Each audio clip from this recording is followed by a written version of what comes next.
எங்கள் கூட பேசுங்கன்னு எல்லாரும் கேளுங்க பாப்பா. கண்களை மூடி வலது கருத்தை உயர்த்தி, ஆண்டவரே இந்த காலை வேளையில் உங்களுடைய வார்த்தையின் மூலமாக எங்கள் கூட பேசுங்கன்னு எல்லாரும் ஒரு வார்த்தையாவது சொல்லி ஜெபம் பண்ணுங்களேன். மானானது நீரோடைகளை வாஞ்சித்து கதறுவது போல தகப்பனே ஜெபம் பண்ணுங்க. இந்த காலை வேளையில் ஆண்டவரை உம்மை நோக்கி நாங்கள் பார்க்க வந்திருக்கிறோம்ப்பா. உங்களுடைய வார்த்தையின் மூலமாக எங்களோட பேசுங்கப்பா. சத்தியத்தை அறிவீர்கள், சத்தியம் உங்களை விடுதலையாக்கும் என்று வேதம் சொல்லுகிறதப்பா. என் வசனத்தை அனுப்பி அவர்களை குணப்படுத்துவேன் என்று வேதம் சொல்லுகிறது. என் சத்தியத்தினாலே உங்களை பரிசுத்தப்படுத்துவேன் என்று வேதம் சொல்லுகிறதே. அப்பா, உங்கள் வார்த்தை புறப்படும் பொழுது ஜனங்களுக்குள்ள விடுதலையும் ஆரோக்கியமும் நன்மையும் உண்டாகும்படியாக ஜெபிக்கிறோம். என்னை மறைத்து கர்த்தர் வெளிப்படுங்க. வார்த்தைக்கு விரோதமாக நிற்கிற சகலவிதமான தடைகள், சகலவிதமான போராட்டங்கள் இயேசுவின் நாமத்தினாலே நிர்மூலமாகும்படியாக ஜெபிக்கிறோம். இந்த காலை வேளையில், இந்த ஓய்வு நாளிலே கர்த்தர் நம்மோடு பேசுவார் என்று விசுவாசிக்கிறவங்க நல்ல கரங்களை தட்டி ஒரு 10 செகண்ட் நல்ல கையை தட்டி உங்கள் வார்த்தையின் மூலமாய் எங்க கூட நீங்க பேச போறதற்காக, பரலோக மன்னா அந்த காலை வேளையில் எங்கள் மத்தியில் வெளிப்பட போறதற்காக உம்மை துதிக்கிறோம், ஸ்தோத்திரிக்கிறோம். அப்பா, தேவன் பேசுங்க இயேசுவின் மூலம் பிதாவே, ஆமென். அல்லேலூயா. கர்த்தருடைய நாமம் மகிமைப்படுவதாக. மீண்டுமாக நம்முடைய ஆலயத்தில் ஆண்டவருடைய வார்த்தையை கொடுக்க அடிமைக்கு தேவன் கொடுத்த கிருபைக்காக நான் ஆண்டவரை துதிக்கிறேன். என்னை ஒவ்வொரு முறையும் அன்போடு அழைக்கிற அண்ணனுக்கும் சகோதரிக்கும் அக்காவுக்கும் இயேசுவின் நாமத்தினால நன்றியை தெரிவித்துக் கொள்கிறேன். விசேஷமாய் சபையில் கூடி வந்திருக்கிற எல்லாருக்கும் இயேசுவின் நாமத்தினால அன்பின் வாழ்த்துக்கள். அல்லேலூயா. நல்ல கரங்களை உயர்த்தி அல்லேலூயா சொல்லுவோம். அல்லேலூயா. கர்த்தர் நம்மோடு கூட பேசுவாராக. நாம் வேதாகமத்தை திருப்பிக் கொள்வோம். ஆதியாகமத்தின் புஸ்தகத்துக்கு நேராக நம்முடைய சிந்தையை திருப்பிக் கொள்வோம். ஆதியாகமத்தின் புஸ்தகம் 12ஆம் அதிகாரத்துக்கு நீங்கள் வரும்படி உங்களை நான் அன்போடு கூட கேட்டுக்கொள்கிறேன். வேதாகமத்தின் தொடக்க புஸ்தகமாகிய, ஆரம்ப புஸ்தகமாகிய ஆதியாகமம் 12ஆம் அதிகாரத்தில் நம்ம ஒரு சில வசனங்களை முதலாவது வாசிக்க போகிறோம். செய்திக்கு ஆதாரமாக ஒரு சில வசனங்களை நாம் முதலாவது வாசிக்கலாம். ஆதியாகமம் 12:9 20வது வசனம் வரையிலும் எல்லாரும் நம்ம சேர்ந்து வாசிக்க போகிறோம். எல்லாரும் திருப்பி கொண்டீங்களா? ஆதியாகமம் 12:9 20 வரை வாசிங்க பாபம். அதன் பின் ஆபிரகாம் புறப்பட்டு தெற்கே பிரயாணம் பண்ணி கொண்டு போனான். அத்தேசத்திலே பஞ்சம் உண்டாயிற்று. தேசத்தில் பஞ்சம் கொடிதாய் இருந்தபடியால் ஆபிரகாம் எகிப்து தேசத்திலே தங்கும்படி அவ்விடத்துக்கு போனான். அவன் எகிப்துக்கு சமீபமாய் வந்தபோது தன் மனைவி சாராயை பார்த்து, நீ பார்வைக்கு அழகுள்ள ஸ்திரீ என்று அறிவேன். எகிப்தியர் உன்னை காணும்போது இவள் அவனுடைய மனைவி என்று சொல்லி என்னை கொன்று போட்டு உன்னை உயிரோடு வைப்பார்கள். ஆகையால் உன் நிமித்தம் எனக்கு நன்மை உண்டாகும்படிக்கும் உன்னாலே என் உயிர் பிழைக்கும்படிக்கும் நீ உன்னை என் சகோதரி என்று சொல் என்றான். ஆபிரகாம் எகிப்திலே வந்தபோது எகிப்தியர் அந்த ஸ்திரீயை மிகுந்த அளவுள்ளவர் என்று கண்டார்கள். பார்வோனுடைய பிரபுக்களும் அவளை கண்டு பார்வோனுக்கு முன்பாக அவளை புகழ்ந்தார்கள். அப்பொழுது அந்த ஸ்திரீ பார்வோனுடைய அரண்மனைக்கு கொண்டு போகப்பட்டாள். அவள் நிமித்தம் அவன் ஆபிரகாமுக்கு தயை பாராட்டினான். அவனுக்கு ஆடு மாடுகளும் கழுதைகளும் வேலைக்காரரும் வேலைக்காரிகளும் கோழிகை கழுதைகளும் ஒட்டகங்களும் கிடைத்தது. ஆபிரகாமுடைய மனைவியாகிய சாராயின் நிமித்தம் வாசிங்க. கர்த்தர் பார்வோனையும்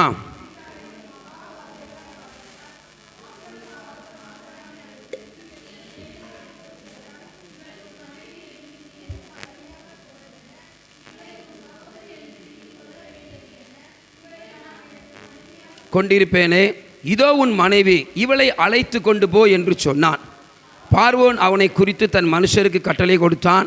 அவர்கள் அவனையும் அவன் மனைவியையும் அவனுக்கு உண்டான எல்லாவற்றையும் அனுப்பிவிட்டார்கள். கரங்களை உயர்த்தி ஒரு அல்லேலூயா சொல்லாம. அல்லேலூயா. நீங்கள் 12ஆம் அதிகாரம் 1வது வசனத்தில் பார்த்தீங்கன்னா, அங்கே கவனிங்க. 12ஆம் அதிகாரம் 1வது வசனத்தில் 75 வயதில் கர்த்தர் ஆபிரகாம் என்ன செய்கிறார்? அழைக்கிறார். அழைத்து அவனிடத்தில் சொல்லுகிறார், நீ எல்லாவற்றையும் விட்டுட்டு நான் உனக்கு காண்பிக்கிற தேசத்துக்கு போ என்று சொல்லுகிறார். ஆபிரகாம் விசுவாசித்து அவன் என்ன செய்கிறான்? புறப்பட்டு வருகிறான். ஆரானிலிருந்து, கவனிக்கணும், ஆரானிலிருந்து கானான் தேசத்துக்கு என்ன செய்கிறான்? புறப்பட்டு வருகிறான்.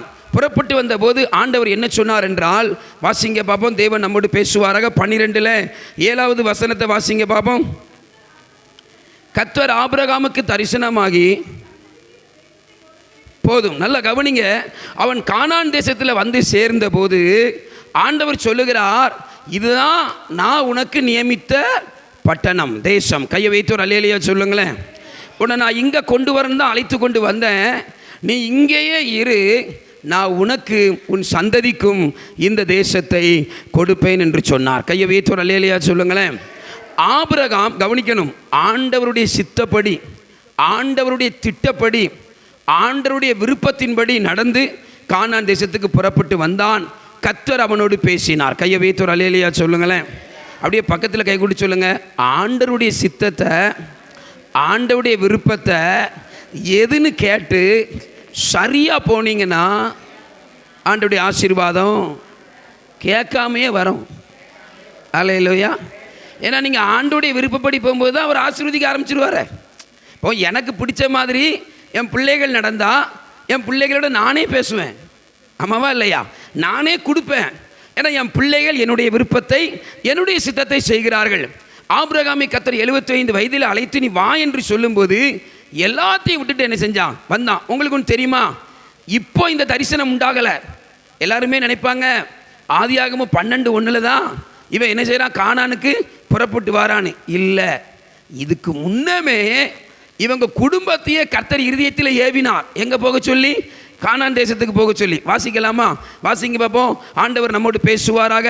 ஆதியாகமம் 11ஆம் அதிகாரத்துக்கு வாங்க பார்ப்போம். ஆதியாகமம் 11ஆம் அதிகாரம், 11ஆம் அதிகாரத்தில் வாசிங்க பார்ப்போம். கர்த்தர் நம்மோடு கூட பேசுவாராக. 31வது வசனத்தை யாராவது ஒருத்தர் சத்தமாக வாசிங்க. தேராகுனா ஆபிரகாமுடைய அப்பா. ஆபிரகாமுடைய அப்பா தன் குமாரனாகிய ஆபிரகாமையும் லோத்தையும்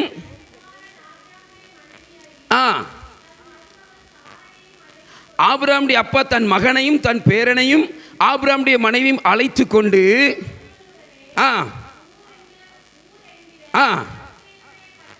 அதாவது ஊர் என்கின்ற பாபிலோன், கல்தையர் என்றால் பாபிலோன் பட்டணம், பாபிலோன் பட்டணத்தை விட்டு நிறுத்துங்க. ஆதியாகமம் 12 சொல்றார் ஆண்டவர், நான் உனக்கு காண்பிக்கிற தேசத்துக்கு போ என்று சொல்லுகிறார். அப்போ அவங்க புறப்பட்டு எங்கே வந்தாங்க? கானான் தேசத்துக்கு. ஆனால் அதுக்கு முன்னையே, நல்லா கவனிக்கணும், அதுக்கு முன்னையே இவங்க பாபிலோன்ல இருந்து கிட்டத்தட்ட கவனிங்க 1500 கிலோமீட்டர் தொலைவில் இருக்கிற பாபிலோனிலிருந்து ஏற்கனவே எங்கே தான் புறப்பட்டாங்க? கானானுக்கு தான் புறப்பட்டாங்க. உங்களுக்கு ஒன்று தெரியுமா? தேவன் நம்மிடத்தில் ஒரு காரியத்தை பேச விரும்பும்போது, தேவன் சில காரியத்தை நீ செய்ய என்று சொல்லும்போது அது அதற்கு முன்னதாகவே நம்முடைய இருதயத்தில் தோன்றும். எத்தனை பேர் கையை உயர்த்தி அல்லேலூயா சொல்கிறீங்க? அதை செய்கிறதும் கர்த்தர் தான். ஒரு ஆமேன்னு சொல்லுங்களேன். பக்கத்தில் கை கூட்டி சொல்லுங்க. உங்களுக்கு ஒரு விருப்பம் வருதுன்னா, ஆசை வருதுன்னா, சில நேரங்களில் அது கர்த்தர் உங்கள் இருதயத்தில் தூண்டுகிற விருப்பமாக இருக்கும். கையை வைத்து சத்தமாக ஒரு அல்லேலூயா சொல்லுங்களேன். அல்லேலூயா. சின்ன வயசில் எனக்கு ஊழியக்காரன் ஆகணும்னு ஆசை. ஆனால் அது தேவ சித்தமானு எனக்கு என்ன செய்யாது, தெரியாது. ஆனால் எல்லாரும் வந்து பிரசங்கிக்கும் போது எனக்கு ஒரு ஆசை என்னென்னா, நானும் முன்னப்போ என்ன செய்யணும், பிரசங்கிக்கணும்னு ஆசைப்பட்டேன். ஆனால் வேலையின் மத்தியில் தான் ஊழியம் செய்யணும்னு என்ன செஞ்சேன், ஆசைப்பட்டேன். ஆனாலும் பிரசங்கிக்கிறங்கிற எண்ணம் சிறு வயசுலேருந்து எனக்கு யாரும் சொல்லாமல் என்ன செய்தது, உண்டானது. ஏன்னா ஏற்கனவே நான் தாயின் கற்பத்தில் உருவாகும் போதே அந்த திட்டத்தை என் மேலே வச்சதுனால அது ஆட்டோமேட்டிக்காக செயல்படும். அதை செயல்படுத்துகிறது கர்த்தர். நம்புறவங்க ஒரு அல்லேலூயா சொல்லுங்களேன். இப்போ உங்கள் இருதயத்தில் கை வச்சு சொல்லுங்க, தேவ சித்தம், தேவ திட்டம் தாயின் கற்பத்திலே எனக்குள்ளே வச்சதுனால அந்த விருப்பம் ஆட்டோமேட்டிக்காக செயல்படும். கையை வைத்து ஒரு அல்லேலூயா சொல்லுங்களேன். அப்போ ஏற்கனவே அப்பாவோட எங்கே புறப்பட்டாங்க, கானானுக்கு தான் வர புறப்பட்டவங்க. இடையில ஆரானில் வந்தவொடனே வண்டி ஸ்டாப் ஆயிட்டு, ஆரானில் வந்து என்ன செஞ்சுட்டாங்க, உட்காந்துட்டாங்க. ஒரு 500-600 கிலோமீட்டர் வந்து அங்கே வந்து என்ன செஞ்சுட்டாங்க. நான் நேற்று கூட வாட்ஸ்அப்பில் அனுப்பியிருந்தேன், யாரெல்லாம் பார்த்தீங்கன்னு தெரியல. ஆபிரகாமுடைய மேப்பை அனுப்பியிருந்தேன். அப்படியே அவன் ஊர்லேருந்து புறப்பட்டு ஆரானில் வந்து இங்கே கவனிங்க நின்றுட்டான். ஆனால் அங்கே அவங்க அப்பா என்ன செஞ்சிட்டாரு, மறிச்சிட்டாரு.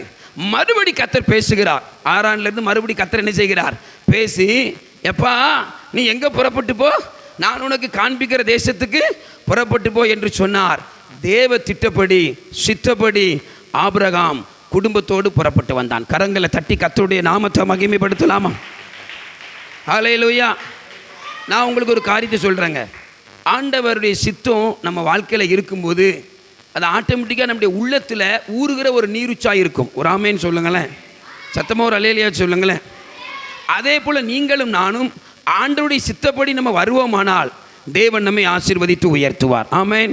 எத்தனை பேருக்கு ஆசை, நான் தேவனுடைய திட்டத்தை நிறைவேற்றணும், நான் தேவனுடைய விருப்பத்தை நிறைவேற்றணும், ஏன் சுய சித்தத்தின்படி நான் ஓடக்கூடாதுன்னு சொல்கிறவங்க கையை உயர்த்துவார். அல்லேலூயா சொல்லுங்கப்பா. இப்போ பக்கத்தில் கை கொடுத்து சொல்லுங்க, உங்கள் இஷ்டத்துக்கு ஓடாதிய, அது பல பிரச்சனையில் கொண்டு வந்து விடும். பிற கடைசியில் எல்லாத்தையும் இழந்து ஆண்டவர்கிட்ட வர வேண்டிய நிலைமைக்கு ஆயிரும். ஓடிடக்கூடாது. நல்லா கையை வைத்தோர். அல்லேலூயா சொல்லுங்கப்பா. ஆண்டவருடைய சித்தத்தை அறியறது கொஞ்சம் கஷ்டம்தான். ஆனால் அறிஞ்சிட்டிங்கன்னு வச்சுக்கிட்டுங்களேன், அந்த வாழ்க்கை ரொம்ப ஈஸியாக இருக்கும். எத்தனை பேர் ஒரு ஆமேன்னு சொல்கிறீங்க? இப்போ நான் உங்கள்கிட்ட ஒரு கேள்வி கேட்குறேன். இப்போ இந்த செய்தியை ஆரம்பிக்க போகிறோம். நீங்கள் உங்கள்கிட்ட ஒரு கேள்வி கேட்குறேன். எத்தனை பேர் ஆண்டவர் சித்தப்படி போயிட்டுருக்கீங்க? எனக்கு கான்ஃபிடென்ட் இருக்குது பிரதர். I'm 100% confident. நான் கரெக்டாக இருக்கிறேன், தேவை திட்டப்படி தான் போகிறேன், அதில் எந்த மாற்றமும் இல்லைன்னு சொல்கிறவங்க அல்லையிலே சொல்லுங்கள். நம்பிக்கை இல்லை பற்றியெல்லாம் நமக்கு. நம்ம சித்தப்படி தான் போயிட்டுருக்குமா, நமக்கு நம்பிக்கை இல்லையே. அந்த நம்பிக்கை என்னைக்கு வருதோ அன்னைக்கு தான் எழுப்புதல் உங்களுக்குள்ளே வரும். கையை காணுமே ஏசப்பா, ஒருத்தட்டையும் கையை காணுமே. ஒரு அல்லேலூயா. ஆமென். சரி, இப்போ நம்ம வேதத்துக்குள்ளே போகிறோம். கானானுக்கு வந்தார், ஆண்டவர் பேசினார், அங்கே பலிபீடத்தை என்ன செஞ்சார், கட்டினார். கவனிங்க, மறுபடியும் கானானில் இன்னொரு இடத்துக்கு போனார். ஏல பேசப்படாது, ஏல சத்தம் படப்படாது, பிரசங்கம் முடியாத வர வெளுத்துருவேன் வர உனக்கும் சேர்த்தான். கவனிங்க, மறுபடியும் இன்னொரு இடத்துக்கு போனார், பெத்தேல் பக்கத்தில். அங்கேயும் போய் கூடாரம் போட்டு கர்த்தரை என்ன செய்தார், தொழுது கொண்டார். ஆனால் என்ன நடந்ததுன்னா, ஆண்டவர் அழைத்து வந்த கானான் தேசத்தில் இப்போ பஞ்சம் வந்துட்டு. என்ன வந்துட்டு? பஞ்சம் வந்துட்டு. வாசிங்க பாப்போம், அது ரொம்ப அழகாக இருக்கும். வாசிங்க அந்த 12ஆம் அதிகாரத்தில் வாசிங்க பாப்போம். 10வது வசனத்தை ஒருத்தர் சத்தமாக வாசிங்க பாப்போம். ஆண்டவர் அழைத்து வந்த அத்தேசத்திலே பஞ்சம் உண்டாயிற்று, தேசத்தின் பஞ்சம் கொடிதாய் இருந்தபடியினால். இதான் பிரச்சனை. உன்னை கர்த்தர் அழைச்சாருன்னா, உன்னை தேவ திட்டப்படி, நல்லா கவனிக்கணும், தேவ சித்தப்படி போவதற்கு கர்த்தர் உன்னை அழைக்கும் போது, நீ தேவ சித்தப்படி போகும்போது உனக்கு பிரச்சனைகள் வரத்தான் செய்யும், பஞ்சம் வரத்தான் செய்யும்.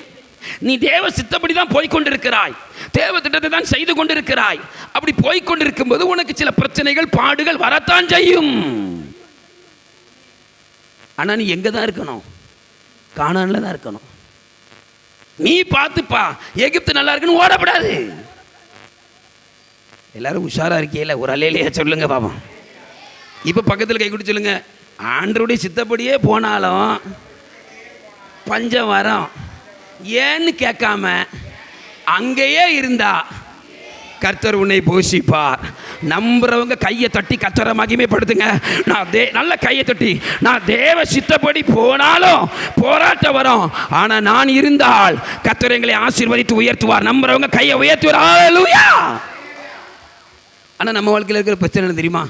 உங்கள் சுத்தப்படி தான் நான் வந்தேன், உங்கள் சுத்தப்படி தானே இவரை கட்டுனேன். கவனிங்க, இந்த புருஷனை உங்கள் சித்தப்படி தானே கட்டுனேன், இவாளை உங்கள் சித்தப்படி தான் கட்டுனேன், உங்கள் சித்தப்படி தான் இந்த வேலைக்கு நான் என்ன செஞ்சேன், வந்தேன், உங்கள் சித்தப்படி தான் கவனிங்க லோயருக்கு வந்தேன், உங்கள் சித்தப்படி தான் விகேபுரத்துக்கு வந்தேன், எனக்கு ஏன் இந்த சொல்லுங்க. இதுதான் முட்டாள்தனம். இப்படி கேட்குறவன் முட்டாள். Is a foolish. அல்ல கவனிக்கணும், தேவ சித்தப்படி தானே வந்தேன், எனக்கே அந்த பிரச்சனைன்னு கேட்கக்கூடாது. அவன் முட்டாள். அப்போ எப்படி கேட்கணும்? உங்கள் சித்தப்படி வந்துட்டேன், உங்கள் சித்தப்படி வந்தாலும் எனக்கு பிரச்சனை வந்தாலும் நீங்கள் நடத்துவீர். ஐயா கையை காணுமே. ஹல்லேலூயா. ஐயா உன் குடும்ப வாழ்க்கை கவனியம், உங்கள் வேலை, உங்கள் ஆவிக்குரிய பாதை தேவ சித்தப்படி போகும்போது பிரச்சனை வந்தாலும் நீங்கள் தைரியமாக நிற்கலாம். நீங்கள் தைரியமாக ஆண்டவர்கிட்ட பேசலாம். நான் தேவ சித்தப்படி போகிற ஆண்டவரை, இந்த பிரச்சனையை நீர் தான் அனுமதிச்சிருக்கிறீர், இதிலிருந்து எனக்கு விடுதலையும் தருவீர்னு அவருடைய சித்தத்தை தொடர்ந்து செஞ்சால் ஆசீர்வாதம். நீ வாடிடப்படாது எகிப்துக்கு. ஒரு உள்ள இது தேவ சுத்தமாக இருக்காதோ, அது என்ன இருக்காதோ? கர்த்தர் சொன்னா சத்தமாக சொல்லுங்க, பக்கத்தில் தோளில் தட்டி சொல்லுங்க, அவர் சொன்னது தான். ஒன்றை போல மாற மாட்டார். ஆபிரகாம் எப்படி மாறிட்டாரு? ஆமாவா இல்லையா? பிரச்சனை வந்து மாப்பிள்ளை எங்கே பார்த்துட்டாரு? எகிப்து போய் செழிப்பா இருக்கு. ஆண்டவர் ஒரு நேரம் தான் பேசுவார், இந்த ஒய்யாமலாம் பேச மாட்டார். என்ன ஆமீன் வர மாட்டேங்குது? ஏன்டா ஆண்டவர் சொன்னார், என்ன சொன்னார் தெரியுமா? 16 வயசில் சொன்னார், 15 வயசில் பைபிளை திருப்பினேன். ஆண்டவரே, எங்கள் அம்மா என்ன ஊழியத்துக்கு ஒப்பு கொடுத்துருக்கா, எனக்கு ஊழியத்துக்கு போக இஷ்டம் இல்லை. ஆண்டவர்கிட்ட சொன்னேன், எனக்கு பிடிக்கலை. என் தம்பியை மட்டும் நல்லா படிக்க வச்சு பெரிய ஆள் ஆக்கன்னு நினைக்கா, என்ன பிச்சைக்காரனா ஆக்கன்னு நினைக்கா. நான் ஆண்டோட சண்டை போடுதேன். ஏன்னா ஊழியக்காரனை என்ன தான் செய்வான், பிச்சை தான் எடுப்பான் அப்படின்னு எனக்கு ஒரு சிந்தனை. ஊழியனாலே கஷ்டம், ஆமாம், அங்கே 4 பேர்ட்ட சோத்துக்கு அலையணும், ஆமாம், வீடு வீடாக அலையணும், எனக்கு இது பிடிக்கல ஆண்டவரே. அவள் தம்பி, எங்கள் அம்மையை நான் ஆண்டோட சொல்லேன், தம்பியை மட்டும் படித்து பெரிய ஆளாக்கன்னு நினைக்கா. நானும் காலேஜ் போனோம், நானும் போலீஸ் வேலைக்கு போனோம், இல்லைன்னா சினிமாவுக்கு போனோம், விளங்குமா? அப்போ நான் ஜோமணி உங்கள் சித்தம் ஊழியனா எனக்கு சொல்லுங்கன்னு கவனிங்க. நான் திருப்பினேன் பைபிளை. எனக்கு அப்போ பைபிள் தெரியாது, ரொம்ப கையை வச்சேன். எனக்கு இது ஊழிய வசனமாக இருக்குன்னு சொல்லி பார்த்தேன். ஏங்க கர்த்தர் அந்த வயசுல எனக்கு என்ன சொன்னார்? மன தெளிவுள்ளவனாயிரு, தீங்கு அனுபவி, சுவிசேஷகனுடைய வேலையை செய், உன் ஊழியத்தை நிறைவேற்று. கண்ணை மூடும்போது கர்த்தர் என்னோடு பேசினார், நீ என்னுடைய சுவிசேஷகன், உன்னை நான் தேசம் முழுவதும் கொண்டு போவேன். கவனிங்க, உன்னை கிராமம் கிராமமாக கொண்டு போவேன், உன்னை பட்டணம் பட்டணமாக கொண்டு போவேன். என் சத்தியத்தை நீ சத்தியமாக என்ன செய்யணும், பேசணும். அன்னைக்கு சொன்னார், இன்னைய வரை மாறலை. பக்கத்தில் கை கொடுத்து சொல்லுங்க, உங்கள்கிட்ட எத்தனை வாட்டி தான் பேசுறாரு? ஒரு தடவை தான் சொல்லுவார், ஓயாமலாம் பேச மாட்டார். அது உங்கள் சிந்தனை. ஒரு அல்லேலியா சொல்லுங்க. கர்த்தர் ஒரு முறை என்கிட்ட சொன்னார், இங்கே கவனிங்க, இன்னைய வரை ஆச்சு, 40 வயசாச்சு, அழகாக நடத்திக்கிட்டு இருக்கிறாரு. சத்தமாக ஒரு அல்லேலியா சொல்லக்கூடாத. உங்களுக்கு தெரியுமா, என்கிட்ட நிறைய பேர் என்ன குழப்புனாங்க, பிரதர் உங்களுக்கு இருக்க சத்தியத்துக்கு ஒரு சபை மட்டும் வச்சிங்கன்னா, என்ன வச்சிங்கன்னா, ஏ அப்பா எவ்வளோ ஆட்கள் வருவாங்க, நல்லா பேசுகிறீங்க பிரதர், பாட்டு சூப்பராக நடத்துகிறீங்க, ஒர்ஷிப் நடத்துகிறீங்க, சூப்பராக இருக்கும், நீங்கள் வச்சிங்கன்னா எவ்வளோ கூட்டம் வருது பாருனாங்க. நான் மாறலையே, தேவன் சொன்னது தான். எங்கள் ஊர்லேயும் சில அக்காமாரு எங்கள் சபையில் பிரச்சனை வரும்போது என்கிட்ட வந்து என்ன சொன்னாங்க, தம்பி நீ ஒரு சபையை வை. நாங்கள் இப்போ நான் யாரை நம்பணும்? அன்னைக்கு நான் வச்சிருக்கலாம் சபை, அன்னைக்கு நான் வச்சிருக்கலாம், ஒரு 10 குடும்பம் வந்திருக்கோம். ஆனால் ஆண்டவர் என் ஊழியத்தில் இருந்திருக்க மாட்டார். என்ன கை வர மாட்டேங்குது? ஆலங்குளத்தில் பிரசங்கத்துக்கு போனேன். அங்கே என் செய்தியை கேட்டுட்டு ஒரு பாஸ்டர், கவனிங்க, பத்திரத்தை கொண்டு வந்து என் கையில் கொடுத்தாருங்க. அப்போ நான் கல்யாணம் முடியல, பத்திரத்தை கொண்டு வந்து என் கையில் கொடுத்து, நல்லா கவனிங்க, நான் எதுக்கு சொல்கிறேன்னா தேவ சித்தத்துக்கு சொல்கிறேன். கையில் கொடுத்து, இந்த சபை 70 பேர் இருப்பாங்க, இந்த சபை இங்கே இருக்கிற வீடு எல்லாம் உனக்கு தான், நான் உன் பேருக்கு எழுதி தரேன், நீ எனக்கு பின்ன என் ஊழியத்தை என்ன செய்யினாரு. கொஞ்சம் ஒரு செகண்டு எகிப்து போல இருந்துச்சு, நல்ல செழிப்பா. ஆமாம், 70 பேர் பிரச்சனையே இல்லை, கதை கடைசி வரை என்ன செய்யும் ஓடும். ஆனால் அப்படியே திருப்பி என்ன செஞ்சுட்டேன், கொடுத்துட்டேன். ஒரு அல்லேலியா சொல்லுங்க. எதில் ரெண்டு நிறைய பேர் குழப்புவாங்க, என்ன செய்ய புரிய பிரதர், சுவிசேஷகரில் ரொம்ப கூப்பிட மாட்டாங்க, 40 வயசுக்கு மேலே உங்களை யாரும் என்ன செய்ய மாட்டாங்க, கூப்பிட மாட்டாங்க, அழைக்க மாட்டாங்க, வீட்டிலே இருக்கணும்னு எல்லாரும் என்ன குழப்புனாங்க. உங்களுக்கு தெரியுமா, நான் ஆண்டவர்கிட்ட போய் கேட்டேன், ஆண்டவரே ஏற்கனவே 15 வயசு சொல்லிட்டாரு, நீ யாரு சுவிசேஷகன்னு. ஆண்டவர்கிட்ட போய் அழுதேன். எப்போ தெரியுமா, என் கல்யாணத்துக்கு அப்புறம் கொஞ்சம் பிரச்சனை வந்துச்சு, பாடு வந்துச்சு, குடிக்க கஞ்சி கிடையாது, டெய்லி துவையிலும் சோறும் தான், என் மனைவிக்கு தெரியும், அவ்வளோ கஷ்டப்பட்டோம். அப்போ ஆண்டவர்கிட்ட போய் அழுதேன், ஒருவேளை நான் பாஸ்டரோ, ஏன்னா எல்லாரும் என்ன குழப்பிட்டாங்க. எங்கள் ஆண்டு பேசலைங்க, பாஸ்டர்னு கூட சொல்லலை, நீ சுவிசேஷகனா கூட பேசலை. ஏன் பேசலை? அதான் ஒரு நேரம் சொல்லிட்டாருல. அப்போ இப்போ கேட்கறது என் ஆசையில், சபை வச்சாச்சுன்னா 10 குடும்பம் வந்தாச்சுன்னா ஆளுக்கு 1000 10,000 கடைசி வரை நம்ம குடும்பம் என்ன செய்யும் ஓடும். நமக்கு அப்புறம் அப்படி சபையை யார்கிட்ட கொடுத்துடலாம், ஜோசிட்ட கொடுத்துடலாம், அவன் குடும்பமும் என்ன செய்யும். கொஞ்சம் நான் மாறினேன், ஆனால் கத்திரன்ட்டு பேசலை, சத்தமே கொடுக்கல. பக்கத்தில் கை குடி சொல்லுங்க, ஒரு நேரம் தான் சொல்லுவார். அவர் டீசெண்டான தெய்வம், ஒன்றை மாரி மாற மாட்டார், அதை இதை யோசிக்க மாட்டார், அவர் சொன்னது தான், வாக்கு மாறாதவர். புரிஞ்சவங்க நல்ல கையை தட்டி கத்தரை மகிமைப்படுத்துங்களேன். ஏங்க நல்ல கையை தட்டி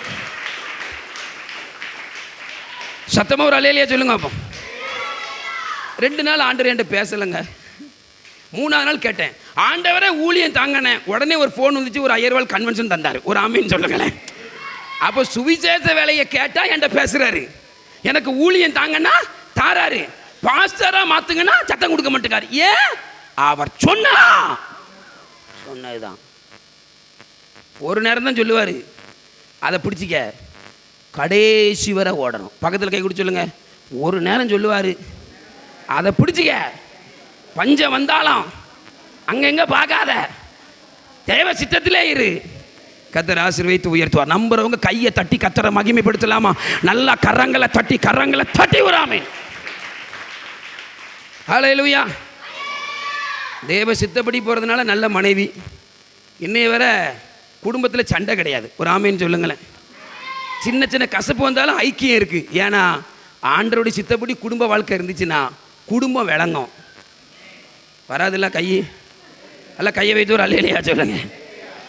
இன்னை வர ஊழியத்தை ஆசீர்வதிக்காரு. கவனிங்க, அழகாக ஒரு 7.5 லட்சம் ரூபாய்க்கு ஒரு கார் தந்திருக்கிறாரு. என் கூட நிறைய தம்பிமாரை தந்திருக்கிறாரு. ஒரு ஆமேன்னு சொல்லுங்களேன். ஏங்க, தேவ சித்தப்படி போகும்போது ஆரம்பத்தில் பஞ்சம் வரத்தான் செய்யும், கொஞ்சம் கஷ்டம் வரத்தான் செய்யும்.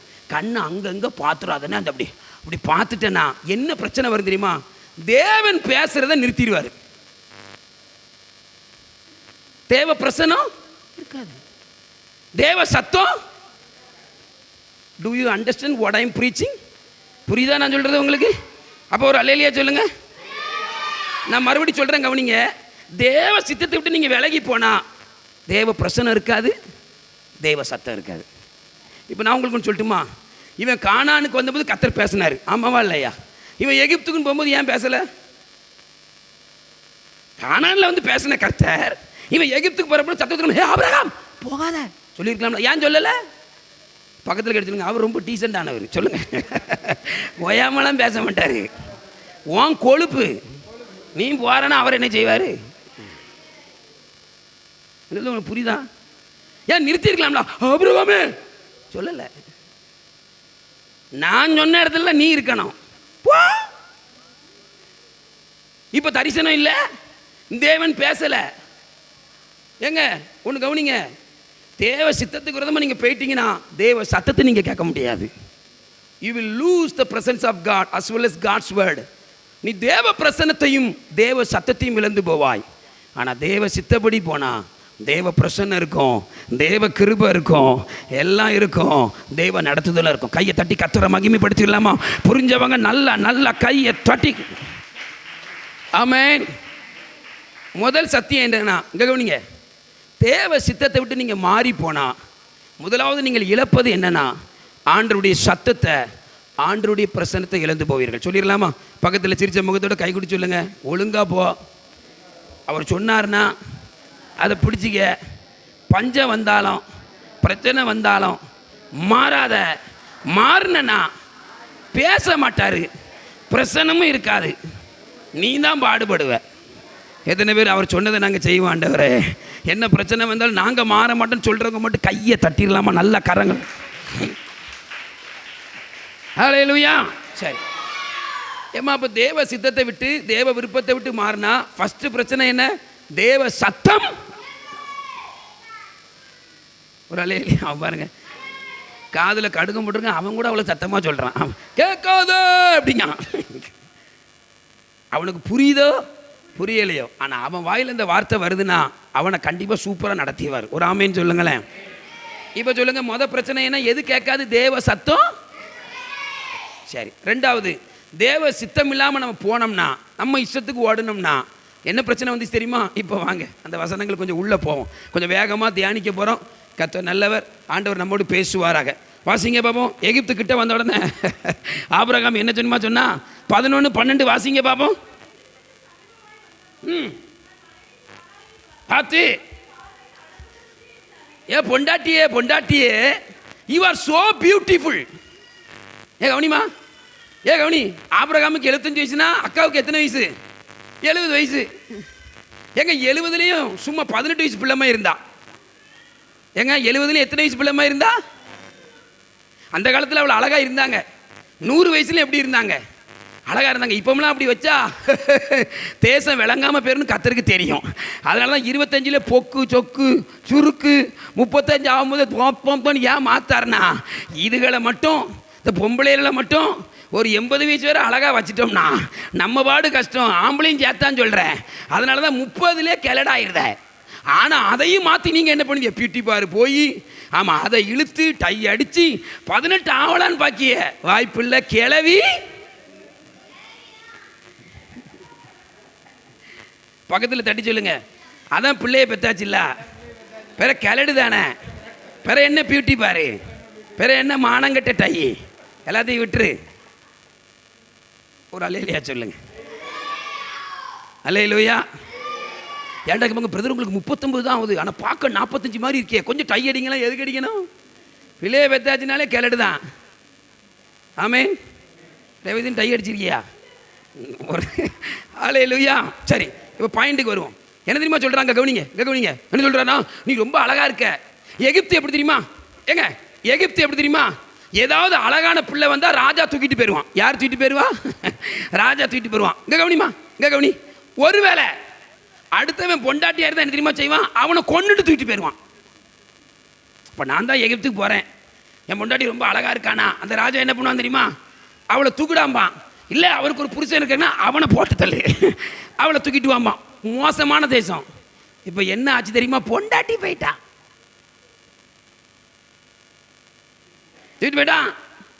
பக்கத்தில் கை பிடிச்சு சொல்லுங்க, ஆண்டவர் சொல்லியும் உன் இஷ்டத்துக்கு போனா உனக்கு பிடிச்சது உன் கையில் இருக்காது.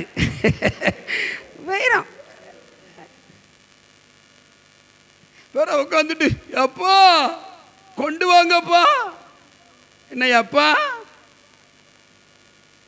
கர்த்தர் சொன்னா பையில பேசாமல் ஊழியத்து கூட்டி போயிடலாம். அல்ல இல்லையா? நமக்கு பின்பாட்டு நல்லா பாடுறோம். அவன் பேர் என்னல, என்ன பேர்ல? ஆகாஷ். அதையும் ஒரு வேகம் ஆகாஷ் அப்படிங்க. எது போயிட்டு பொண்டாட்டி போயிட்டா. ஐயா இந்த கவனி, தேவை சித்தம் இல்லாமல் ஓடணும்னா எது ரொம்ப பிடிச்சிருக்கோ ஒன்றை விட்டு போயிடும். ஒழுங்காக ஓடணும், ஒழுங்காக இருக்கணும், குடும்பம் விளங்கும், ஊழியம் விளங்கும், எல்லாமே விளங்கும். கொஞ்சம் சேரில் இருக்கவங்களும் எல்லோரும் கை வைத்து ஒரு அல்லேலூயா சொல்லுங்களேன். பக்கத்தில் இப்போ சொல்லுங்கள், தோளை தட்டி அவசரப்பட்டுறாத. பிறகு இருக்கதும் பேரம், பிறகு உள்ளதும் போச்சு. நல்லா கண்ணா இப்படி தான் ஒருத்தன் போனான். எவன் போனான் தெரியுமா? லாத்து. இவன் சகோதரன் பையன். அவன் எங்கே போனான் தெரியுமா? கவனிமா, ஆண்டவர் சொன்னார், எப்போ சோதமாக அழிய போகிறேன், கையை பிடிச்சி வெளில கூட்டம் சொல்கிறாருன்னு இந்த மலைக்கு போ. இவன் எங்கே ஓடி இருக்கணும்? இவங்க ஆண்டவர்கிட்ட அட்வைஸ், எஸ்கியூஸ் மீ லார்ட், என்னால் மலைக்கு என் பொண்டாட்டி பிள்ளைகளோட என்ன செய்ய முடியாது, ஓட முடியாது. ஏன்னா ஏறணும், என் பொண்டாட்டிக்கு கால் வலிக்கும், பாவம் அவள் பாதம் பிஞ்சு பாதம், அதனால நான் இந்த ஊருக்கு நான் என்ன செய்கிறேன். வாண்ட ஆண்டவர் என்ன சொன்னார்? அப்போ நீ எங்கே தான் போனோம்? நீ ஆண்டவருக்கு அட்வைஸ் பண்ணக்கூடாதுல்ல. இங்கே இருக்க சில டிக்கெட் இருக்குது, கர்த்தருக்கே அட்வைஸ் பண்ணுறது. ஆண்டவரே நான் என்ன சொல்ல வரேன்னா, ஆண்டவர் சொல்லாரு அப்போ போ, நாசமாக போன்றுவார். இருதயத்தில் கை வச்சு சொல்லுங்க, ஆண்டவருக்கு அட்வைஸ் பண்ணுற அளவுக்கு நம்ம ஒன்றும் அவ்வளோ பெரிய ஆள் கிடையாது. அவர் ஒரு ராஜாவை அல்ல, ஒரு ஜோனி அல்ல, ஒரு பிரைட் சைன் அல்ல, கோடிக்கணக்கான ஆட்களை பார்த்தவர். தலைக்கு மேலே கையை தட்டி கத்தர மகிமைப்படுத்தலாமா? நல்ல கையை தட்டி கத்தர மகிமை. ஏங்க கவனி, என்னாச்சு தெரியுமா? இவன் இஷ்டத்துக்கு ஓடுனா அவளுக்கு ஓட நல்லா ஈஸியாக இருந்து பற்றியில் பொண்டாட்டிக்கு. அப்போ அவளுக்கு ஒரு சிந்தனை வருது, நம்ம வீடு என்னாச்சு, நம்ம வீடு எப்படி திரும்பி பார்த்தா போச்சு பொண்டாட்டி. இவன் பொண்டாட்டியை தடவி பார்க்கான், நக்கி பார்க்க உப்பாத்தான் இருக்கு, பொண்டாட்டியை காணோம் அப்படி நிற்கா. உன் இஷ்டத்துக்கு போனானா சில விஷயத்தை நீ இழக்க வேண்டியிருக்கும். அவர் சித்தப்படி போனா பஞ்சமே இருந்தாலும் எதுவும் கையை விட்டு போகாது. எங்க நம்புறவங்க கையை தட்டி புரியுது பிரதன்னு சொல்றவங்க நல்ல கரங்களை தட்டி கத்திர மகிமைப்படுத்தும். ஹல்லேலூயா. சத்தமா ஒரு அல்லேலூயா. இங்க கவனிங்க. அப்போ ஆண்டவருடைய சித்தத்தின்படி போகும்போது இங்க கவனிங்க, பிரச்சனை வந்துட்டு நீங்க மாறி போனா முதலாவது தேவ பிரசன்னம் இருக்காது. ரெண்டாவது ரொம்ப பிரியமானது நம்மளை விட்டு என்ன செஞ்சிடும், போயிடும். மூணாவது இவனுக்கு பயம் வந்துட்டு, என்ன வந்துட்டு, கானானில் இருக்கும்போது பயம் இல்லை, கானானில் இவனை விட முரட்டாள்கள். ஆனால் இவனுக்கு என்ன வரல. ஆனால் அங்கே எகிப்துக்கு வர கொண்டுட்டானுனா பயம். என்ன செய்ய போகிறேன், பொண்டாட்டி தூக்கிட்டு போயிட்டோம்னா எதுக்குல உனக்கு இந்த பயம்? நீ ஒழுங்கா தேவை சித்தப்படி போன அந்த பயம் தேவையா? தேவையா? ஆண்டவர் சித்தத்தை செய்யாம வேற வந்துட்டு ஐயா சோமுனுங்க எனக்கு பயத்தின் ஆவி இருக்கு. உனக்கு எல்லா ஆவியும் வரத்தான் செய்யும். தேவன் சொல்றதை செஞ்சா பயத்தின் ஆவி வராது. உன் இஷ்டத்துக்கு ஒன்ன பிறகு பயம் வரத்தான் செய்யும். வாழ்க்கையே பயமாயிரும். சத்தமா ஒரு அலையிலேயே சொல்லுங்க. வாலிப பிள்ளை இருக்கா, வாலிப தம்பி இருக்கா, ஒரு ஆலோசனையாக சொல்கிறேன்.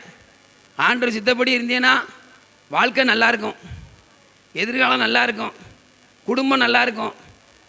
இன்னும் 2 பேரும் ஒரு ஆமீன் சொல்ல மாட்டீங்க?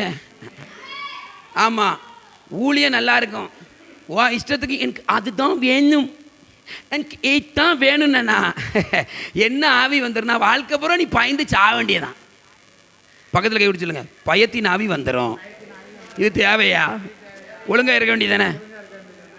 கையை தட்டி கத்தரை மகிமைப்படுத்துங்க. கத்தர் கொடுக்குற நல்ல அல்லேலூயா. ஏங்க லோத்து என்னாச்சு தெரியுமா? இவன் இஷ்டப்படி ஒரு ஊருக்கு போனான் தெரியுமா? கவனிங்க, அங்கே அவன் பயந்தான் இருக்கு. என்ன செஞ்சானா? மறுபடியும் மலைக்கு போறான். இது கொழுப்பு தானே? அங்கே அவன் பயந்து மறுபடியும் எங்கே போறான்? என்னாச்சு? பிள்ளைகள் வேசி பிள்ளைகள் ஆயிட்டு. ஏங்க நல்லா நீங்கள் கவனிக்கணும். ஆண்டவருடைய சித்தத்துக்கு விரதமாக போகும்போது நம்ம வாழ்க்கையில் பலவித பயம் வரும். ஆனால் ஆண்டவருடைய சித்தப்படி வாழ்ந்தா எதை குறித்தும் பயம் வராது. நல்ல கையை வைத்து சத்தமாக ஒரு அல்லேலூயா சொல்லுங்க. எனக்கு தெரிஞ்ச ஒருத்தருக்கு ஏகப்பட்ட கடன், புழுத்த கடன் வாங்க தெரியுமா? என்ன கடன்? புழுத்த கடன் வாங்க. ஆமாம், கடனை நீ கொழுப்படுத்தி இழுத்து வச்சுக்கிட்ட பல லட்சத்தை இவன் பயந்து எதுக்கு ஒழியுத? ஆண்டவர்கிட்ட கேட்டியா? கடன் வாங்கும்போது, லோன் வாங்கும்போது கதையிட்ட கேட்டியா? இல்லை அவர் சொன்னாரா கேட்டுன்னு? உங்கள் இஷ்டத்துக்கு கடன் எடுக்குது, உங்கள் இஷ்டத்துக்கு கட்ட முடியாமல் இருக்குது. பிற ஆண்டவர் வந்து என்ன ஆண்டவர் எனக்கு செய்யலை செவுட்டில் அடிச்சிடுவார். அவர் மட்டும் உண்மையிலே வந்தாருன்னா கொண்டிருப்பார் உன் ஆறா ஏல தொலைச்சிருவான் உன் ஆறா அப்படின்னு. ஆண்டவர்கிட்ட எதையும் கேட்கறது கிடையாது. உங்கள் இஷ்டத்துக்கு டிவியை வாங்குறது, உங்கள் இஷ்டத்துக்கு வீடை கட்டுறது, உங்கள் இஷ்டத்துக்கு அதை வாங்குது. அவன் இப்படி இருக்கா, இவன் இப்படி இருக்கா, அவன் எல்லாத்தையும் வாங்கி தலையில் போட்டு பிற ஓடி ஒழிஞ்சது பாத்ரூமில் பயந்து சாவுறது. எதுக்குங்க இந்த பயம்? தேவை சித்தப்படி வாழ்ந்தீங்கன்னா எந்த பயமும் வராது. உள்ளத்தில் ஒரு ஆழமான தைரியம் இருக்கும். அவர் என்னை நடத்துவார். நம்புறவங்க கையை வைத்து வரலே இல்லையா? எவ்வளவோ தேவைகள் உண்டுங்க. நான் இப்போ சமீப நாட்களாக என் வாழ்க்கையை பார்க்குறேன். ரொம்ப தைரியங்க. என் பிள்ளைகள் வளர வளர எனக்கு தைரியம் தான் வருது. எனக்கு பயம் வரலண்ணே. என்னமோ என் பிள்ளைகள் எல்லாரும் எல்லாம் சொல்லுவாங்க, பிள்ளைகள் வளர வளர ஃபீஸ் கட்டணும் அப்படிலாம் என்ன பயம் காட்டினாங்க. எனக்கு இப்போ பயம் இல்லை.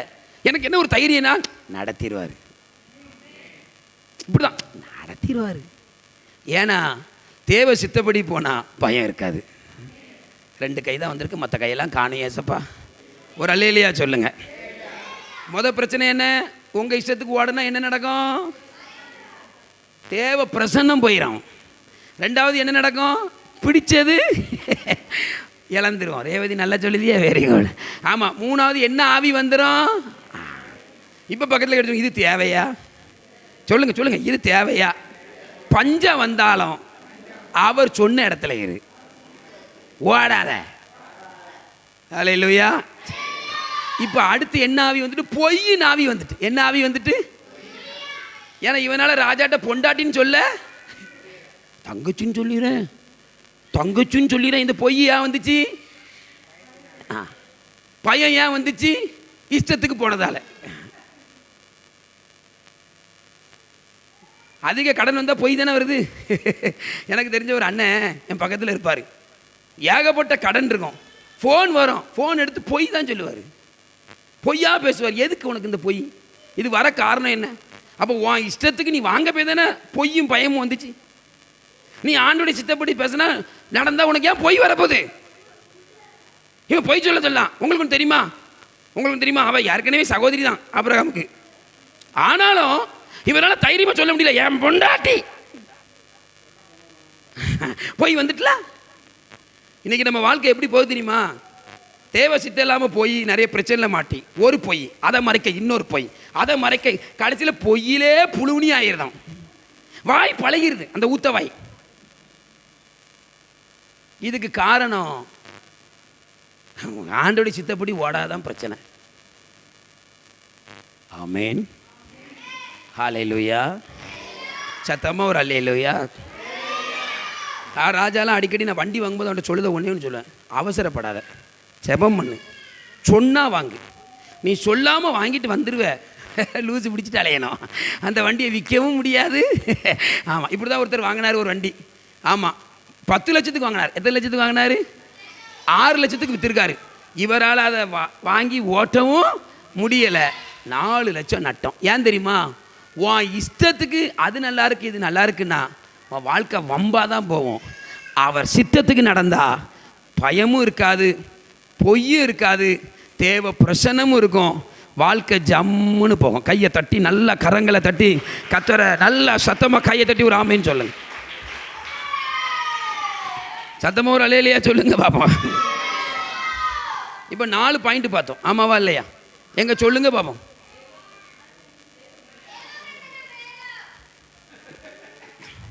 ப்ரைஸ் இல்லை, உனக்கு ப்ரைஸாவது கொடுக்கலாம். ரைட்டு. வேறு 2வது பாயிண்ட் யாராவது சொல்லுங்க, சொல்லுங்க சும்மா.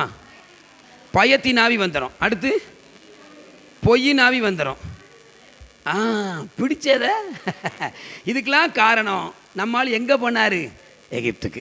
சரி, இன்னும் ஒன்று சொல்லி நான் முடிச்சிருந்தேன். கடைசியில் என்னாச்சு தெரியுமா? எகிப்துக்கு போனாலும் அவங்களுக்கு கிஃப்ட்டு கிடச்சிது. அப்பா என்ன கிஃப்ட்டு கிடச்சி தெரியுமா? வாசிங்க அப்பா, அவங்களுக்கு கிஃப்ட்டை பார்க்கணும். எல்லாரும் 16 பாருங்க, வாசிமா. அவள் நிமித்தம்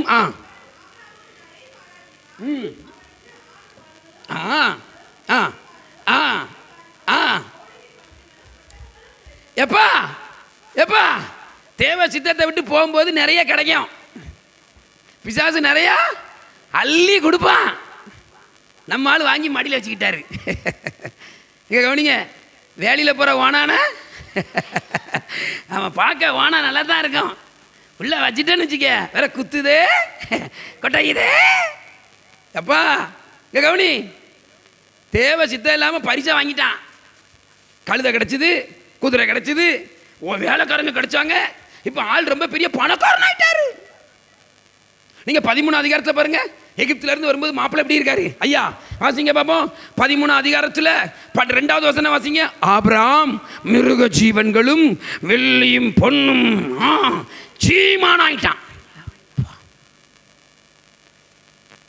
ஆண்டவர் சித்தம் இல்லாமல் போனால் கொஞ்சம் சீமானா மாறலாம்.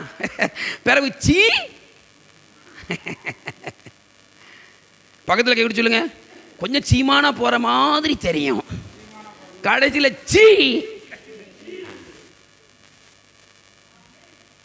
ஆமென். அது இந்த சீமானா இருந்தாலும் சரி, எந்த சீமான் பின்னால போனாலும் சரி, எந்த எவன் பின்னால போனாலும் சரி, ஒரு அல்லேலூயா சொல்லுங்க. ஏங்க என்ன நடந்துச்சு தெரியுமா? சொல்லட்டுமா? நல்ல பையன். ஆமென். ஆண்டவர் செஞ்ச வாழ்க்கையில் இருந்த முதல் பிரச்சனை என்னன்னா, ஆபிரகாமுடைய மந்தை மேய்ப்பருக்கும் லோத்துடைய மந்தை மேய்ப்பருக்கும் சண்டை வந்துட்டு. அதுவரை வராத சண்டை அண்ணன் தம்பி, ஆமாம், ஆபிரகாமுக்கும் அவன் சகோதரன் பையனுக்குள்ள என்ன வந்துட்டு. இதுக்கு காரணம் என்ன தெரியுமா? உள்ள வந்த அந்நிய ஜனம், எகிப்திய ஜனங்களை ஆபிரகாம் கொண்டு வந்ததினால் எப்பொழுது எகிப்திய ஜனங்கள் உள்ளே வந்தார்களோ பிரச்சனை ஆரம்பிச்சிட்டு. ஆண்டவர் சித்தமில்லாமல் போகும்போது சில கிஃப்ட் கிடைக்கும், ஆனால் வாழ்க்கை பூரா அது உனக்கு ஒய்த்திரியமாக தான் இருக்கும், உனக்கு பிரச்சனையாக தான் இருக்கும். எல்லாம் சைலண்ட் ஆகிட்டாங்க. அப்படியே யோசிக்காங்க, இதெல்லாம் நம்ம இப்படி வாங்கணும். சோத்திர ஆண்டவரே, லைஃப் லாங் ஜாவண்டி தான். தூக்கி நாய் அடிப்பானே சொல்ல வேண்டாம், கிடைக்கி இலவசமா. அப்பா கத்திட்ட கேட்டியா? Did you ask to the Lord? Is it your will? கேட்டியா? வாயை பழந்தாச்சு. இப்போ அழுவேலோ அண்ணன் பையன் போயிட்டான். பக்கத்தில் கை குடி சொல்லுங்க, பரிசு கிடைக்க தான் செய்யும். வாங்கிட்டேனா அண்ணன் பையனும் போயிடுவான். இதே போல தான் உங்களுக்கு தெரியுமா, எகிப்திலிருந்து புறப்பட்டு வந்த பலவித அந்நிய ஜனங்கள் இச்சை உள்ளவர்களாக இருந்தார்களாம். அதனால வனாந்தரத்தை என்ன கேட்டாங்க தெரியுமா? எனக்கு கறிதோ. இஸ்ரவேல் ஜனங்கள் என்ன கேட்டாங்க? எனக்கு கறி. இவங்க கேட்க காரணம் கூட வந்தது அந்நிய ஜனம். கடைசி என்னாச்சு தெரியுமா? இங்க கவனிங்க. அப்படியே அந்த கிஃப்டில் ஒருத்தி வந்தா. யார் வந்தா? ஆகார். யார் வந்தா? ஆகார். கொஞ்சம் சுமாராக இருந்தா, நல்லா தான் இருந்தா. ஆமாம், எகிப்திலேருந்து வாரா. கிட்ட கிட்ட கிட்ட கிட்ட கிட்ட கிட்ட கிட்ட கிட்ட கிட்ட கிட்ட. ஆபிரகாம் கூட நானும் வாரேன் அங்கிள். அங்கிள் என்னாச்சு? சாரால் என்ன கேட்டா? தேவ தரிசனத்தை வச்சுட்டு ஆபிரகாம் வாரான். ஆபிரகாம் சொன்னார், உனக்கு ஒரு பிள்ளைய தருவேன். உடனே இவன் சந்தோஷமா வாரான். நம்ம ஊரில் பாசையில் சொன்னா ஸ்தோத்திரம் துதி பாத்திரன் வாரான். வந்தா வாசல்ல பியாயி நிக்கி அழுதுகிட்டு. நீங்க நல்லா பாருங்க, அபிஷேகத்தோட வருவியே அப்பதான் உன் பொண்டாட்டி கூட கொஞ்சம் அழுவா. இல்லை பொண்டாட்டி அபிஷேகத்தோட வருவா, அப்பதான் புருஷன்ட்ட பியாய் ஏறி நிற்கும். நீங்க நல்லா பாருங்க, இது உண்மை. இவன் தேவ பிரசனத்தோட வாரான். வாசல்ல ஒன்று நானும் சில நேரம் ஊழியங்கள் போயிட்டு வரும்போது பியாய் குடும்பத்தில் தான் இறங்கி நிற்கும். அங்கேருந்து பிரசன்னமாக வருவேன், இங்கே மூஞ்சி தூக்கிட்டு இருக்கும். அதுமாரி சில நேரம் அவள் பிரசன்னமாக வரும்போது நான் தூக்கிட்டு நிற்பேன். உண்மைதான், பியாய் அப்படி தான் வரான். பக்கத்தில் கை விட்டு சொல்லுங்க, நல்லா ஒழுங்காக போயிட்டு இருப்பிய, குடும்பத்தில் எவண்டியாவது பியாய் இறங்கிடும். உண்மை தானே? இப்போ ரேவதி நல்லா ஜெபத்தோடு இருப்பா. ஆமாம், நல்லா 2 மணி நேரம் சோமன்ட்டு உட்காந்துருப்பா. அங்கே பியாய் இறங்கிடும். வரும்போதே என்ன அப்பவுமே நினைக்கலாம், பியாயி இறங்கிட்டு இறங்கிட்டா இல்லையா? அங்கே இவன் பிரசனத்தில் வாரான். நீங்கள் வீட்டில் வாசி பாருங்க. வந்த ஒன்று, என்னம்மா அழுதுட்டு இருக்க? அது வேற ஒன்றும் இல்லை, எனக்கு பிள்ளை இல்லை. அதனால அந்த ஒருத்தி இருக்கால ஆகார், எகிப்திலேருந்து வந்தால, அவளை கட்டிக்கிடும். மாப்பிள்ளை பல்ல இழிச்சிட்டான். இவன் என்ன சொல்லியிருக்கானா? ஏமா இப்போ தான் கத்தர் பேசினார், உனக்கு ஒரு பிள்ளைய தருவேன்னு. 2 பேரும் போய் ஜோம் பண்ணுவோம். சாராளா ஆகாரான்னு கேட்டா ஆண்டவர் செவிட்டில் அடிச்சிருப்பார்ல, வாயை மூடிட்டு போல, உனக்கு என்ன இந்த கிழட்டு வயசில் ஆசை, மரியாதை உன் பொண்டாட்டி கூட உனக்கு ஒரு பிள்ளைய தருவேன் இருப்பார். ஆமாவா இல்லையா? மாப்பிள்ளை ஆசைப்பட்டு கெட்டுனா 15 வருஷம் கத்தர் பேசலை. இஸ்மவேல் 86 பிறந்தான். 99 வயசில் கத்தர் மறுபடி பேசுகிறாரு. 15 வருஷம் ஆண்டவர் ஆபிரகாமோட ரிலேஷன்ஷிப்பே விட்டுட்டாரு. இதுக்கு காரணம் என்ன? எகிப்திலிருந்து வந்த கிஃப்ட்டு ஆசீர்வாதம் 15 வருஷம் தண்டிட்டா. வர வேண்டிய ஈசாக்கு 86 வயசில் வர வேண்டிய ஈசாக்கு எப்போ போயிட்டான்? இதுக்கு காரணம் கவனி, நீ தேவ சித்தை இல்லாமல் போனா உன் வாழ்க்கையில் நல்லா தான் கிடைக்காத தெரியும், அதுதான் உனக்கு ஒரு பெரிய தொந்தரவாக இருக்கும். எல்லாரும் இதயத்தில் கை சொல்லுங்க, ஆண்டவர் சித்தம் இல்லாத எந்த ஒரு பொருளோ எந்த ஒரு நபரோ என் வீட்டுக்குள்ள வரக்கூடாது, என் வாழ்க்கையில் வரக்கூடாது. ஆண்டவருக்கு சித்தமான பொருளோ நபரோ வரட்டும், ஏற்றுக்கிறேன், என் வாழ்க்கை நல்லா இருக்கும். நல்ல கரங்களை தட்டி கத்தரை மகிமைப்படுத்தலாமா? அல்லேலூயா. 5 காரியம் பார்த்தோம். இங்கே கவனிங்க. பிற திருப்பி ஆள் மனம் திரும்பி வந்துட்டார். ஆனால் பிரச்சனை தான். சரி, என் கூட சேர்ந்து சொல்லுங்கள். நான் சொல்ல ஆமேன்னு சொல்லுங்கண்ணே. நான் சொல்ல நீங்கள் ஆமேன்னு சொன்னால் போதும். தேவ சித்தம் இல்லாமல் போனால், நீங்கள் ஆமேன் இப்போ சொல்ல வேண்டாம், சொல்லி முடிச்ச பிறகு சொல்லுங்கள். தேவ சித்தம் இல்லாமல் போனால் தேவ சத்தத்தை இழப்போம். தேவ சித்தம் இல்லாமல் போனால் பயம் வரும். தேவ சித்தத்தை மீறி போனால் பொய் வரும். தேவ சித்தத்தை மீறி போனால் பொண்டாட்டி போயிடுவா, பிடிச்சது போயிடும். சொல்லுங்க, தேவ சித்தம் இல்லாமல் எதை வாங்கினாலும் கடைசி வரை உனக்கு சனியன்தான். தேவ சித்தப்படி வந்துச்சுன்னா எல்லாமே அழகாக இருக்கும். நல்ல கையை தட்டி கத்தரை மகிமைப்படுத்தலாமா? நல்ல கரங்களை. ஆமேன். எத்தனை பேர் ஒப்பு கொடுக்க போறீங்க? உங்கள் சித்தத்தை நாங்கள் செய்யணும் ஆண்டவரே. ஒரே ஒரு முறை சொல்லி முடிச்சிடலாமா? பக்கத்தில் கேட்டு சொல்லுங்க. அவசரப்படாதீங்க. ஒரு முறை பேசுவார், அதை பிடிச்சிக்கிடுங்க. உங்களுக்கு பிரச்சனை வருதுன்னு அங்கே எங்கே பார்க்காதீங்க. கர்த்தர் சொன்னாருன்னு சொல்லாதீங்க. அவர் மாற மாட்டார், நீங்களும் மாறப்படாது. வாழ்க்கை அழகாக இருக்கும். எத்தனை பேர் ஆமேன்னு சொல்கிறீங்க? நான் ஒன்று உங்களுக்கு சொல்லட்டுமா? நீங்கள் ஒரு நினைக்கலாம், பிள்ளையாம்கிட்ட எத்தனை முறை சொன்னார் போவாதன்னு? பிள்ளையாம்கிட்ட எத்தனை முறை போவாதன்னாரு? அவன் வந்து கூப்பிட வாரான், மோவாப் ராஜா கூப்பிட வாரான், போகாதன்னு சொன்னாரா இல்லையா? 2வது என்ன செய்யமா செய்கிறான்? கொஞ்சம் எக்ஸ்ட்ரா ஆட்கள் அனுப்புகிறான். பிள்ளையாமே உனக்கு கொஞ்சம் நிறைய என்ன செய்கிறேன் தாரேன். இவன் என்ன சொல்லியிருக்கணும்? ஆண்டவர் ஒரு முறை சொன்னால் நீ கோடி கொடுத்தாலும் எனக்கு. ஆனால் இவர் என்ன தெரியுமா செஞ்சார்? எஸ்கியூஸ் மீ லார்ட், அதே அவர் கொஞ்சம் நிறைய பொருள் கொண்டு வந்திருக்கிறாரு, போகலாமா? ஆண்டவர் பார்த்தாரு, நாசமாக போன்ட்டார். நான் ஒரு முறை தான் சொல்லுவேன், உனக்கு அங்கே கிடைக்கி இங்கே கிடைக்கின்னு ஓடுனா போ. என்னாச்சு? தலை போச்சு. கவனமாக இருக்கணும். உங்களுக்கு ஒன்று சொன்னார்னா பிடிச்சிக்கிடுங்க. வாழ்க்கையில் பிரச்சனை வந்தால் நில்லுங்க. கர்த்தர் உங்களை உயர்த்தி ஆசீர்வதிப்பார். நல்லா கை வைத்து அல்லேலூயா சொல்லுங்க. ஜோமன ஆரம்பிப்போமா? எல்லாரும் அப்படி இருக்கிற இடத்துல அப்படியே முழங்கால் படிக்கிட்டு, உம் சித்தம் நான் செய்வேன், அதுதான் என் உணவு. உம் சித்தம் நான் செய்வேன், அதுதான் என் உணவு. அன்பே என் இயேசுவே ஆருயிரே, ஆட்கொண்ட என் தெய்வமே. அன்பே என் இயேசுவே ஆருயிரே, ஆட்கொண்ட என் எத்தனை பேர் ஆண்டவங்க கூட பேசியிருக்கிறாரு? நாங்கள் அவர் சித்தத்தின்படி வாழ போகிறோம், அவர் சொன்ன பாதையில் நடக்க போகிறோம். அது பிரச்சனை வந்தாலும் நாங்கள் தொடர்ந்து நிற்க போகிறோம்னு சொல்கிறவங்க கையை உயர்த்துங்க பார்ப்போம். நல்ல கையை உயர்த்துங்க. நீ கர்த்தரவங்க கூட பேசியிருப்பாருன்னு, ஆண்டவரே உங்கள் சித்தத்தை மட்டும் என் வாழ்க்கையில் நான் செய்யணும் ஆண்டவரே, நீர் என்ன சொல்லுகிறீரோ அதை மட்டும் நான் செய்யணும்னு சொல்கிறவங்க கையை உயர்த்துங்க.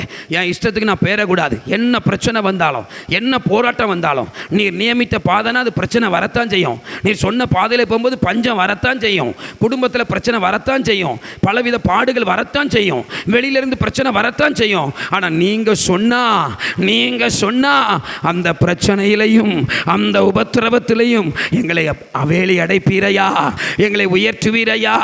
உங்கள் சித்தப்படி வாழ கிருபையை தாரோம் ஆண்டவரே. ஆபிரகாமை போல, லோத்தை போல ஆண்டவரே, அந்த ஸ்தோத்திரம் ஆமென் ஆமென். மோவாப் தேசத்துக்கு ஓடிய நகோமியை போல இஸ்ரவேல் நாட்டில் பஞ்சம் உடனே மோவாப்புக்கு போனா, புருஷன் போயிட்டான், 2 பிள்ளை செத்து போச்சப்பா. விதவையா வாரா, போகும்போது சுமங்கலியா போனா, வரும்போது விதவையா வாரா. ஆமா, தேவ சித்தம் இல்லாம போனா. எவ்வளவு பிரச்சனை ஆண்டவரே, எவ்வளவு போராட்டம் ஆண்டவரே, எவ்வளவு பாடுகளப்பா ஆண்டவரே, என்ன மன்னிங்கன்னு சொல்றவங்க கையை உயர்த்துங்க. ஹல்லேலூயா. ஆண்டவருக்கு கரத்தை பிடிக்க விரும்புறாரு. நீங்க குழம்பி போய் வந்திருக்கலாம், நான் என்ன செய்ய போறேன், அதுவா இதுவா, எது தேவ சித்தம், நீங்க குழம்பி போய் வந்திருக்கலாம். ஆனால் இப்போ கர்த்தர் உங்கள்கிட்ட என்ன தெரியுமா சொல்றாரு? நான் முதலில் உன்னோடு பேசினேன், நான் உன்னை அழைத்த போது நான் உனக்கு சொன்னேன், இதுதான் உன் வாழ்க்கை. அதை நினச்சி பாருங்க. கையை உயர்த்துங்க. என் சித்தமில்ல ஆண்டவரே, உங்கள் சித்தப்படி நடத்துங்க. உங்கள் சித்தமில்லாத எதுவும் எங்கள் வாழ்க்கையில் வரக்கூடாது. உங்கள் சித்தமில்லாத எந்த இடத்துக்கும் நாங்கள் போகக்கூடாது. அதை பயத்தில் கொண்டு போய்விடும், அதை பொய்யில் கொண்டு போய்விடும். இழக்க வேண்டிய இருக்கும் ஆண்டவரே, பலவித பிரச்சனைகளை சந்திக்க வேண்டியிருக்குன்னு சொல்கிறவங்க கையை வைத்து ஒரே ஒரு முறை பாடலாமா? ஹல்லேலூயா. எங்கு செல்ல வேண்டும், என்ன சொல்ல வேண்டும், வழி நடத்தும் ஆவியானவரே. பாடுங்க பாப்போம். எங்கு செல்ல, என்ன சொல்ல, வழி நடத்தும் ஆவியானவரே. விருப்பம் இல்லாத இடங்களுக்கு செல்லாமல் தடுத்து நிறுத்தும் ஆவியானவரே. விருப்பம் இல்லாத இடங்களுக்கு தடுத்து நிறுத்தும் ஆவியானவரே. ஆவியானவரே, ஆவியானவரே, பரிசுத்த ஆவியானவரே, ஆவியானவரே, ஆவியானவர், பரிசுத்த ஆவியானவர். கைதட்டி உமக்கு பிரியமானதை செய்ய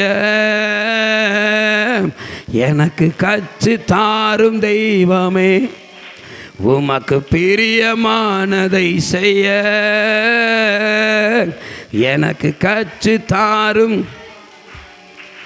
நீரே என் தேவன்.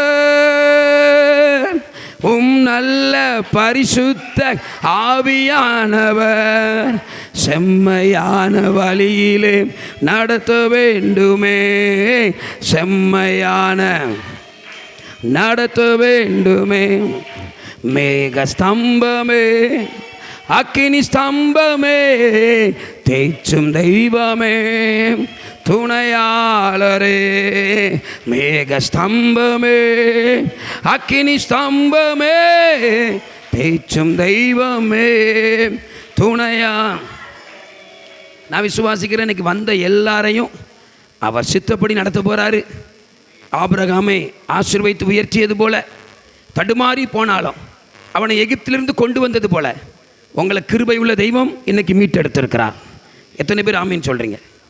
நான் மறுபடியும் சொல்கிறேன், தேவ சித்தம் இல்லாமல் நீங்கள் தடுமாறி போயிருக்கலாம். நான் இன்னைக்கு இந்த பிரசங்கத்தின் மூலமாய் ஆபிரகாமை எகிப்திலிருந்து கொண்டு வந்தது போல தேவ சித்தம் இல்லாதவங்களை மறுபடி கொண்டு வந்து சூப்பராக நடத்த போகிறார். கரங்களை தட்டி கத்தரை மகிமைப்படுத்தலாமா? கரங்களை தட்டி கத்தரை மகிமைப்படுத்தலாம். நம்முடைய நாம மகிமைப்படுவதாக. இயேசுவின் மூலம் ஜெபம் கேளும் நல்ல பிதாவே. ஒரு முறை இதயத்தில் கை வச்சு சொல்லுங்க, என் சித்தம் அல்ல உங்கள் சித்தம் நடக்கட்டும். உட்காரலாம்.